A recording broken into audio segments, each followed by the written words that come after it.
ಮೈಸೂರು ಪ್ರಾಪರ್ಟೀಸಿಂದ ನೋಡಿ, ಇದೊಂದು 3 acres land ನೋಡಿ, ಕಾಣ್ತೈತೆ ನೋಡಿ. ಇದು ಈಸ್ಟ್ ಫೇಸ್ ಬರುತ್ತೆ ನೋಡಿ, ಸ್ಕ್ವೇರ್ ಆಗಿದೆ. ಇಲ್ಲಿ ಕಾಣ್ತೈತಲ್ಲ, ಇದೇ ಲ್ಯಾಂಡು. ಅಕ್ಕಪಕ್ಕ ಎಲ್ಲ ನಿಮಗೆ ಕೋಕೋನಟ್ ಫಾರ್ಮ್ ಬರ್ತದೆ. ಇದೊಂದು ಲ್ಯಾಂಡು ಪ್ಲೇನ್ ಆಗಿದೆ. ಮತ್ತು ಇಲ್ಲೆಲ್ಲ ಒಳ್ಳೆ ನೀರಾವರಿ ಬೆಲ್ಟ್, ಇದು ನೀರಾವರಿ ಬೆಲ್ಟ್ ಇರೋ ಏರಿಯಾ. ರೆಡ್ ಸಾಯಿಲು ತುಂಬಾ ಚೆನ್ನಾಗಿದೆ ನೋಡಿ. ಅಕ್ಕಪಕ್ಕ ಎಲ್ಲ ಈ ಥರ ಬರುತ್ತೆ. ಮತ್ತು ಪಕ್ಕದಲ್ಲೇ ವಿಲೇಜ್ ಬರುತ್ತೆ ನೋಡಿ, ಇಲ್ಲಿ ಕಾಣ್ತೈತಲ್ಲ, ಇದೇ ವಿಲೇಜು. ನಿಮಗೆ ಲೇಬರ್ಸ್ ಗಿಬರ್ಸ್ ಎಲ್ಲ ನಿಮಗೆ ಸಿಗ್ತಾರೆ ಇಲ್ಲೇ ಕೆಲಸಕ್ಕೆ.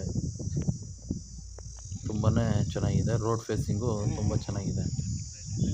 ಈ ತಾರ್ ರೋಡಿಗೆ ಅಡ್ಜಸ್ಟ್ ಆದಂಗೆ ಲ್ಯಾಂಡ್ ಇದು. ಸಿಂಗಲ್ ಓನರು ಮತ್ತು ಜನರಲ್ ಪ್ರಾಪರ್ಟಿ. ಡಾಕ್ಯುಮೆಂಟ್ ಎಲ್ಲ ಕ್ಲಿಯರಾಗಿದೆ ನೋಡಿ. ಭಾಳ ಚೆನ್ನಾಗಿದೆ ಫಾರ್ಮ್ ಹೌಸ್ಗೆ. ನಿಮ್ಗೆ ಏನಾದ್ರು ಇಷ್ಟ ಆದರೆ ನನ್ನ ನಂಬರ್ಗೆ ಕಾಲ್ ಮಾಡ್ಬೋದು.